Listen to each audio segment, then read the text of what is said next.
Hi, I'm Carrie Blazer, mother, shaman, and recently published author of My Inner Heroine, Exploring Feminine Pain. I'm exploring myself. I'm unveiling my soul as the same soul as Mary Magdalene. And I'm sharing how I'm unearthing this out of myself because, as you can imagine, this is not an easy task.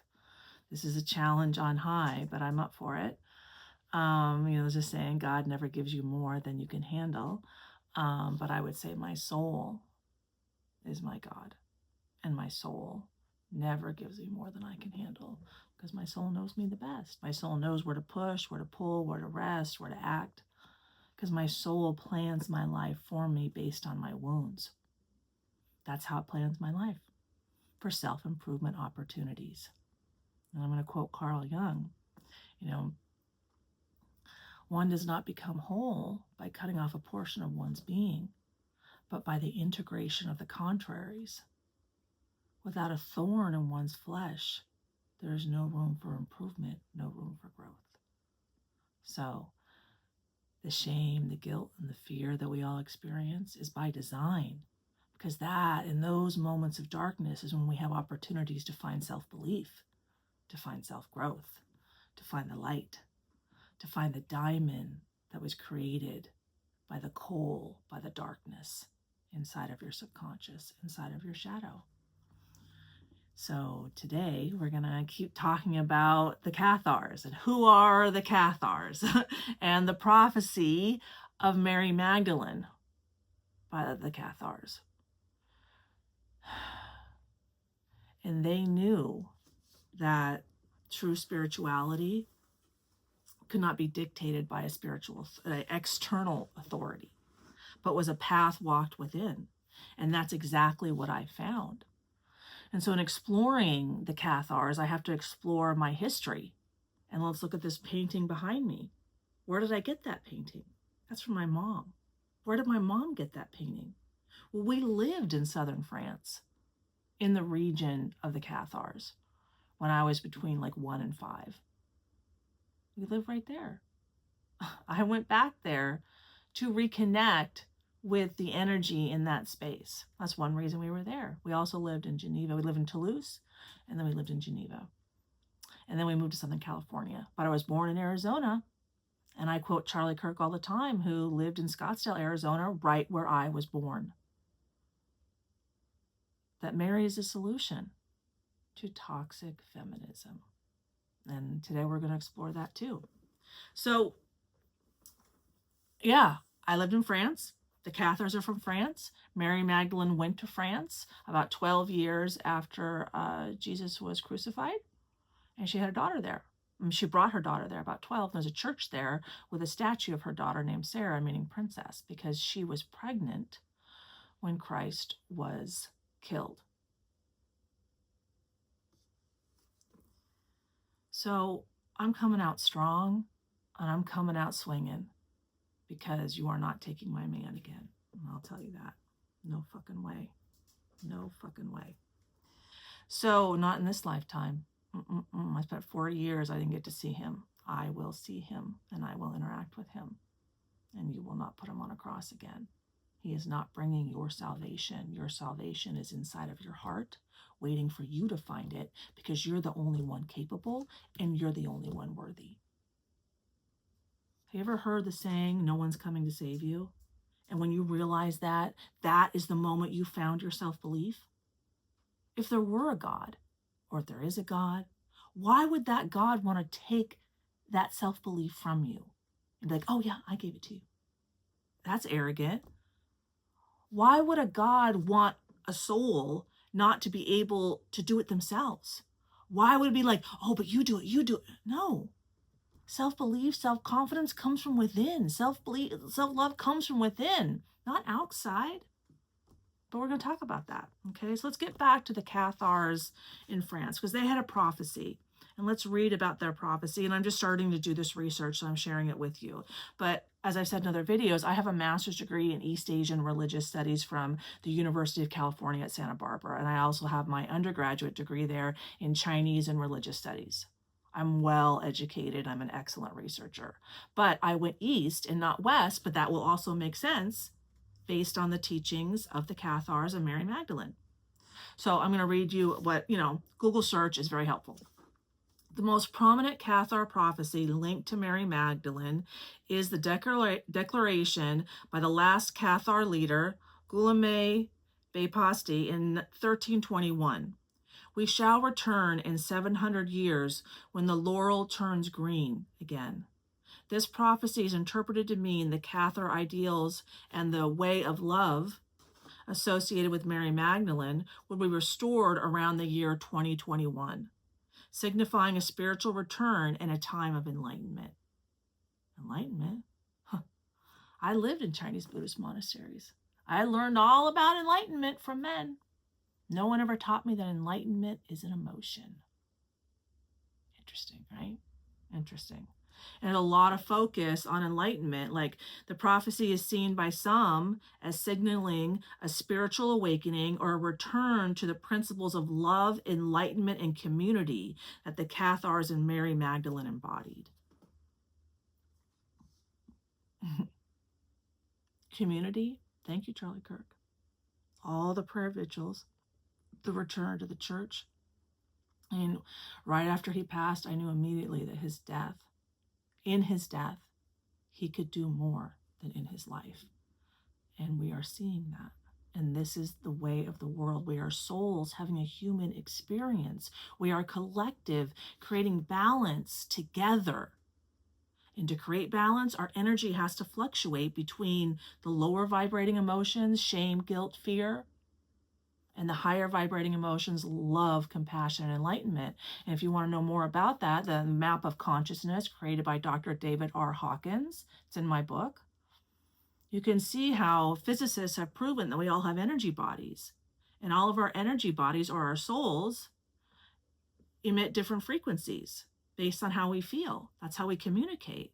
And they also establish that we all communicate through our heart spaces. So we have to be able to move between our lower vibrating emotions and our higher vibrating emotions and, learning to surf the waves of life to keep our energy moving, to create life. Energy moving creates life. And who moves that energy? Women. Women move energy. That's the right brain, the emotions, the nurturing, compassion, forgiveness, creativity, intuition. The left brain, that's planning, strategizing, organizing. That's like, you got to put your emotions aside to be able to see clearly, right? So the women, and now we know, 2,000 years ago, we didn't know this, women have a much more robust nervous system than men, evidenced in two ways. One is there's a higher infant mortality rate for male infants. And so doctors know it's because their nervous system is less robust. And neurologists know this too, because I've had several tell me that if they want to do nerve testing, like on women, the amount of charge they have to put through women's nerves is far higher than men, speaking to how much more robust it is. And if they give men the same vibration, same high frequency that they have to give women, men throw up. But men are designed for this. They're designed to not be in their emotions all day long, to pretend, protect, and strategize and be once removed from source. They're designed to be the orbiter, and women are designed to be the center, connected to source energy. Source energy, God could be another word for source energy, right? And in my book, so women are the center and men are the orbiter. Okay? And so we're connected to source energy, God, all day long, but we need a church. Don't forget, we need the church. We need men connecting us to source, which is women's work. Not forget. There's a patriarchy. Women are not wrong. There's a patriarchy, but women are also culpable. Okay? Men and women are in this together, 50-50. There's a problem. We as a team got to figure it out. Okay, so, but I'm, get a little ahead of myself. I'm a little emotional because you're not putting them on a cross. And you're not shooting them in the neck. I'll tell you that's right fucking now. because intent means everything. And my soul and his soul have a plan to help everyone love themselves, love their spouses, their children, their family, their extended family, and create heaven on earth together by each of us understanding that change is an inside job, which is what the Cathars seem to be also illuminating. But let's get back to the Cathars, okay? So they wanted to create a church of love. So the spiritual legacy of the Cathars is the prophecy highlights the Cathars' radical spiritual beliefs. Radical. Let's love ourselves. How fucking radical is that, right? What the fuck? Which emphasize love, divine wisdom, and a dualistic worldview opposing the material world. Right. Let's talk about duality, right? I mean, in Christianity, it says that we're made in the image of God. Women give birth. So how does Adam give birth to Eve? Because that sounds to me like some inverted wisdom. That sounds like a wound. And I know for myself that wounds are inverted wisdom. Here's an example. When I first started healing 10 years ago, I had a hard time apologizing to my youngest daughter. And so I asked myself, why am I having a hard time? And I heard that I have a fear that if I apologize to the people I love, they will leave me. No, I mean, like when you live in reality and how reality works, when a person knows how to apologize for their mistakes, that's how you retain a relationship, not lose it. So that if I admit I'm wrong, I lose people, that is inverted wisdom. That's a wound. And so when I, reinverted that and made it wisdom, when I apologize, people will stay. Do you see what I'm saying? So,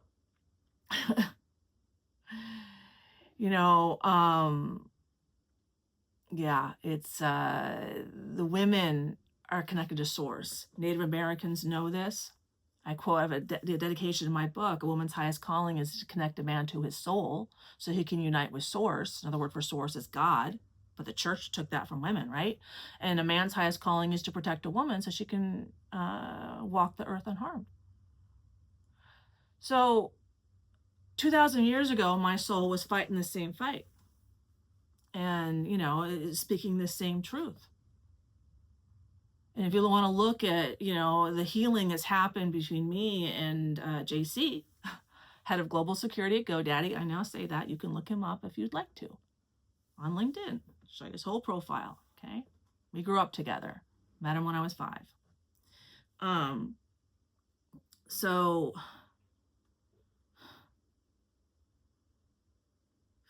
it's hard, that 2,000 years ago, my soul was fighting the same fight, but it makes sense.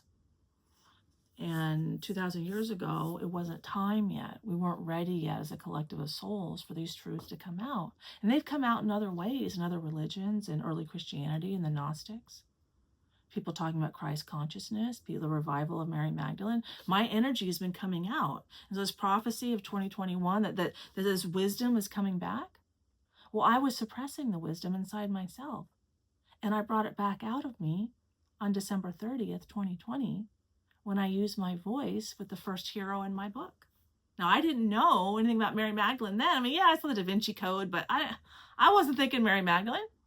My first hero is Jewish, speaks Hebrew fluently, knows my ex-husband who's Israeli. My children are half Israeli. So, there's a lot of signs and synchronicities, you could say. And so I'm in learning about the Cathars and that their focus was on this dualistic worldview.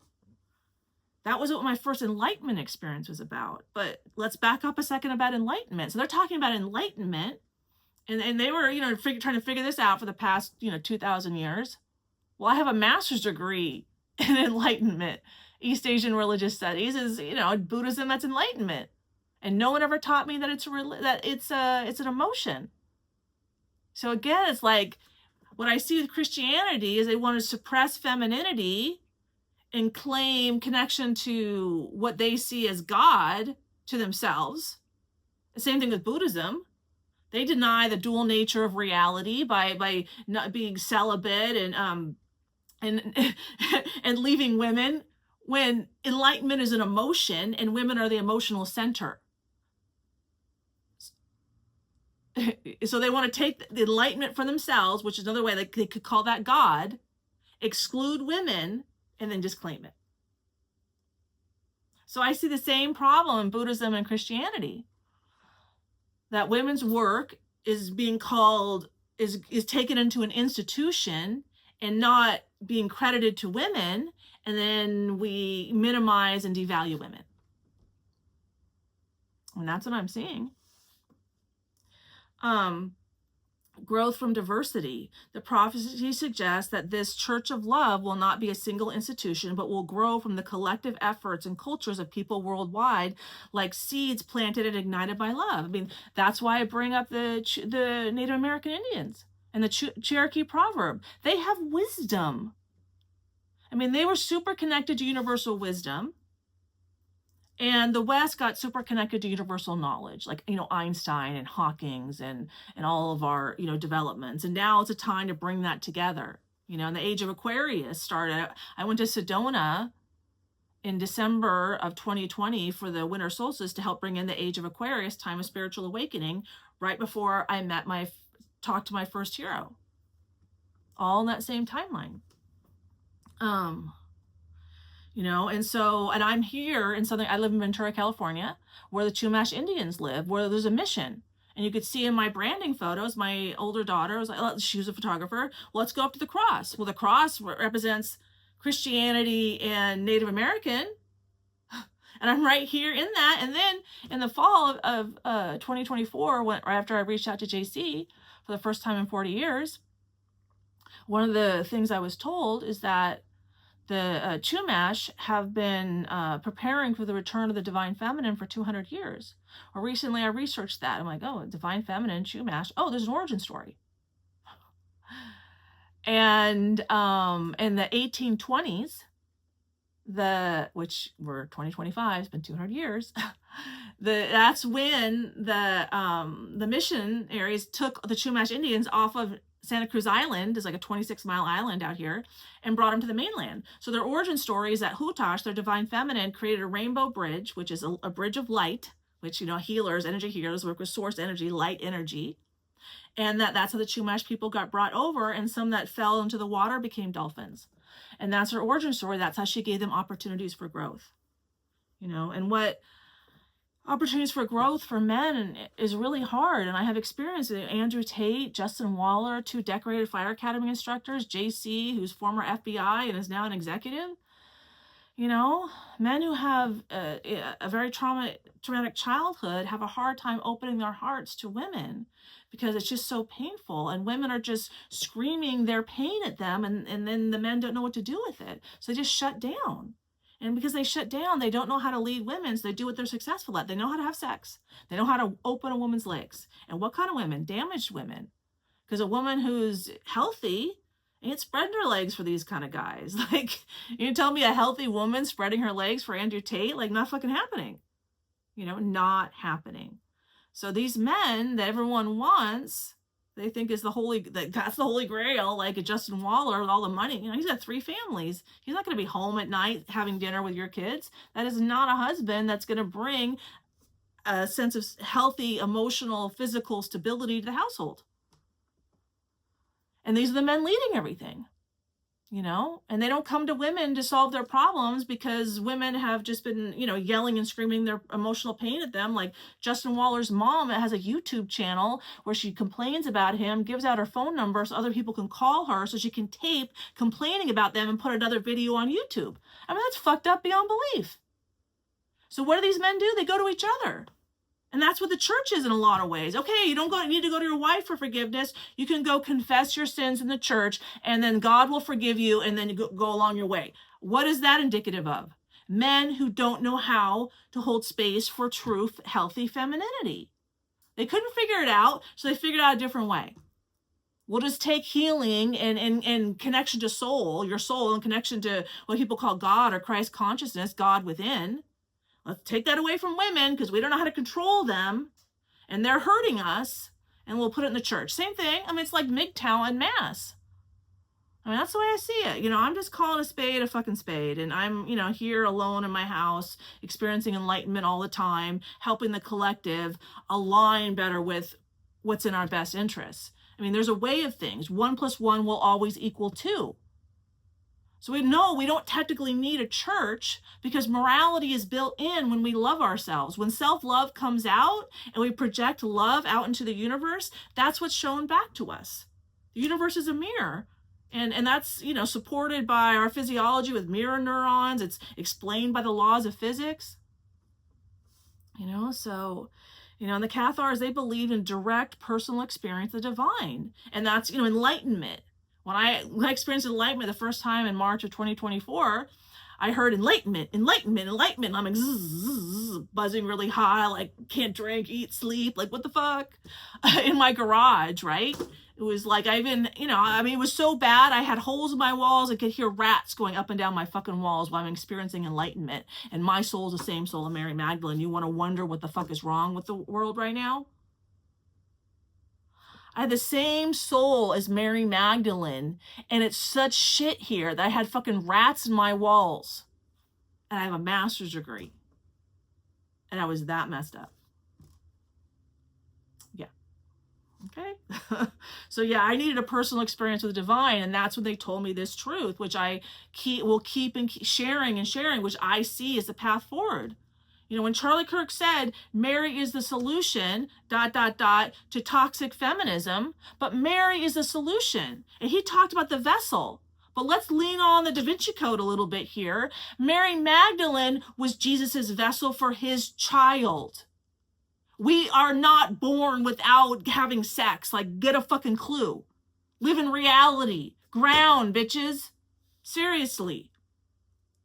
Mary, Jesus' mother, had sex and got pregnant with Jesus. He's a man with a soul. He's a soul having a human experience. Jesus, in love with Mary, his companion, that meant wife.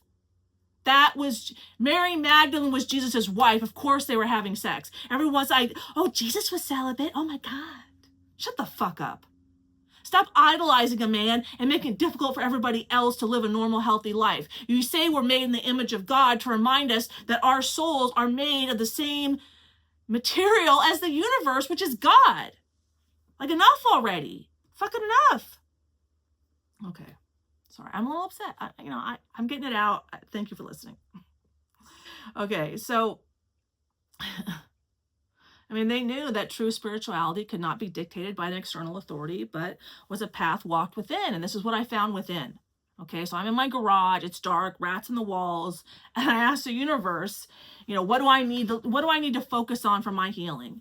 And so first I was shown that first responders, like our arc of protection,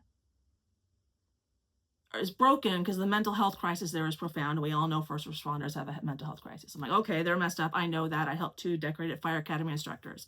Very intelligent men, lots of childhood trauma. Okay, unhealed trauma when I first met them. So then I was shown the family. I'm like, oh, well, the family's messed up. We got divorce, we got rape, we got sex abuse, we got cheating, all kinds of stuff. Okay, family messed up. Let's look at relationships. Oh, no one's dating, and one man, multiple women, red pill. Okay, I'm like, okay, take me back to God. Take me back to the beginning. So there was God, and then what, right? Like, what happened next? And so this is what, so I'm like, okay, so made the image of God. I thought about that. But there's men and women, and how can God be singular when there's men and women? And, I'm an analyst. My analytical skills are 96 percentile. That's what I do. I'm an analyst. So I was like, we ascribe the value of creation and orchestration to a single deity, to a masculine God, but creation is feminine.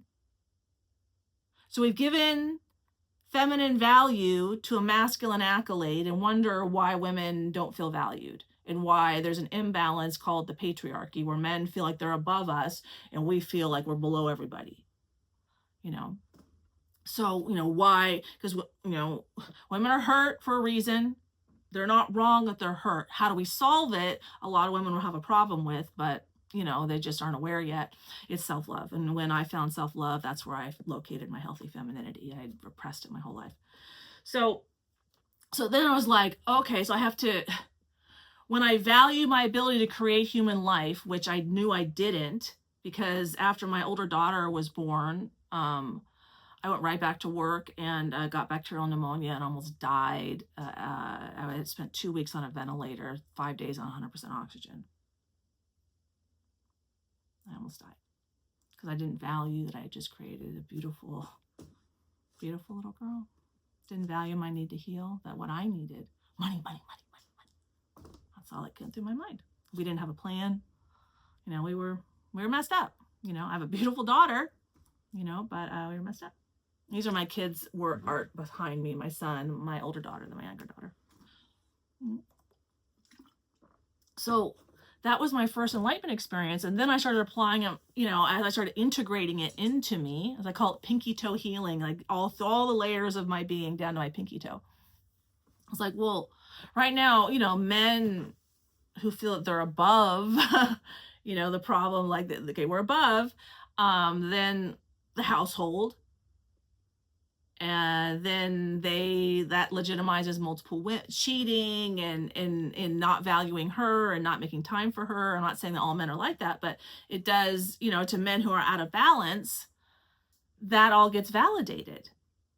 But if we're equally valuable, that the woman role is recognized as the center of the household, that she grounds the household in source energy, in the universe with God, in alignment with what we call God, you know, and our highest, our best good of, you know, how we act morally and civilly and have in strong character and dignity and valor. She anchors that. And that wisdom comes from her heart. Now he leads the household. He goes out and provides and protects. But this knowledge of how to do that, we have to teach women now, but that's something that used to be taught in the home. That was the nurturing and the compassion that the mothers and the grandmothers and the aunts passed down to the daughters and the nieces and the granddaughters and the great-granddaughters. And that wisdom wasn't written down because that wisdom is in each of our hearts. And I found that out because when I went to graduate school, the professors wanted me to, I spoke Chinese really well. So they wanted me to make friends with Buddhist nuns and learn their wisdom. But what they didn't know was that same wisdom that they were seeking in the Buddhist nuns' hearts was also in my heart. I needed 30 more years to figure that out. And then I wrote my book, and that's where I share all the wisdom that inside of my own heart, inside of my own soul. This is why, because all the wisdom in the universe is in each of our souls. So why do we need a church to tell us what it is when you have to, you know, locate it inside of your own soul to have a chance to integrate it? Like, I had to spend 35 years with debilitating lower back pain before I was ready to receive the wisdom that pain is beautiful as it reveals what longs to be healed. My soul will show it to me, reveal it inside of myself when I'm ready, because my soul's in charge. My soul knows everything. So we need to trust ourselves. Like, leaning on an external deity is not self-trust, not self-belief. Hand it over to him? No. Okay, prayer is beautiful because that's how love comes out of our hearts. And then we share more, and then that's how we transform our external reality. We create heaven on earth together by loving ourselves. Okay? So, you know, and in me facing red pill, I really had to figure out how I'm going to talk to men about monogamy, because in 2023, I revealed inside myself that monogamy is a path to enlightenment. And in the fall, after I reached out to JC, I was like, this is such a different connection, like 10 times more powerful than the rest. And these other men, and who are very powerful men, like fire captain, 6'7" fire captain, my fifth hero, 6'4" fire engineer, the other the academy instructor, you know, Justin Waller, Andrew Tate, and chess champion before that. These are like, you know, men. But then I came to JC. Whoa, that's a whole other thing. Okay.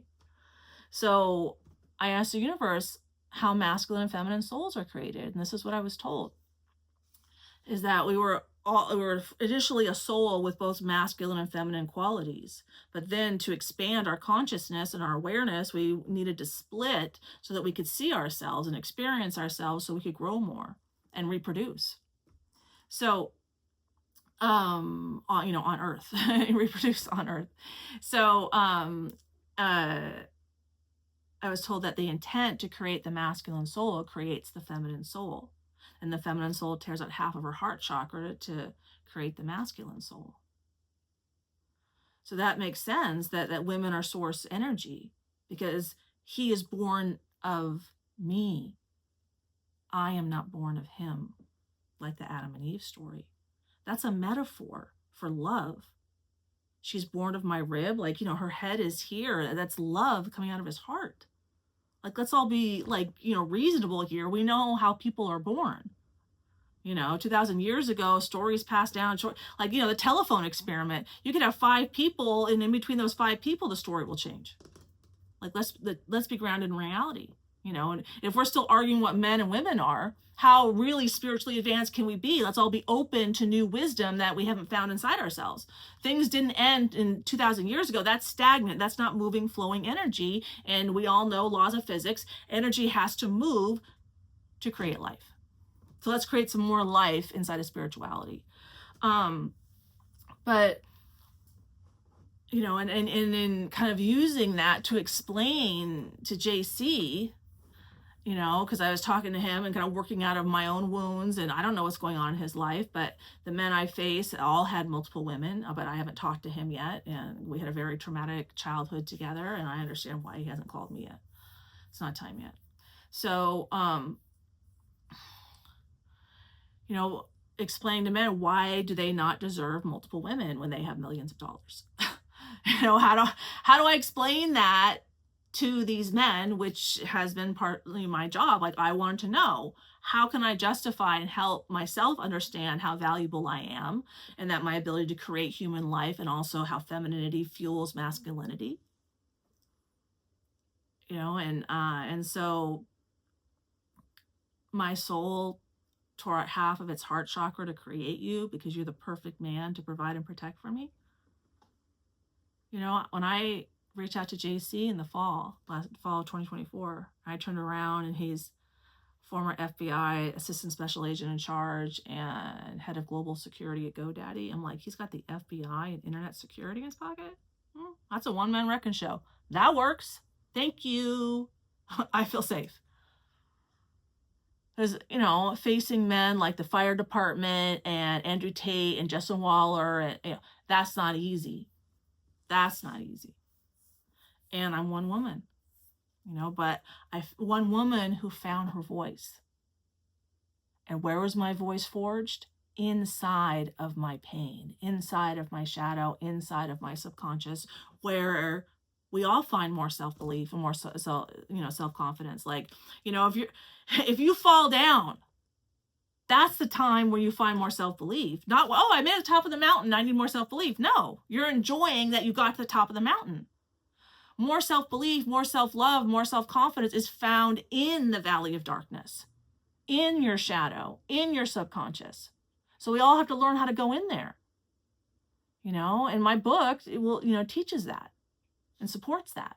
So I encourage you, it's $2.99 on Amazon, teach you how to self-reflect, teach you, and I rely on the laws of physics and psychology. I have a lot of Carl Jung, Dr. Joseph Spenza, Dr. Gabor Mate. I have physics experiments showing how our souls plan our lives. Like, is our souls are energy bodies. So the laws of physics apply. Anyway, Mary Magdalene's voice was found on December 30th, 2020, legitimizing the Cathar prophecy. And I'll leave it there. Thank you, Cathars. Take care.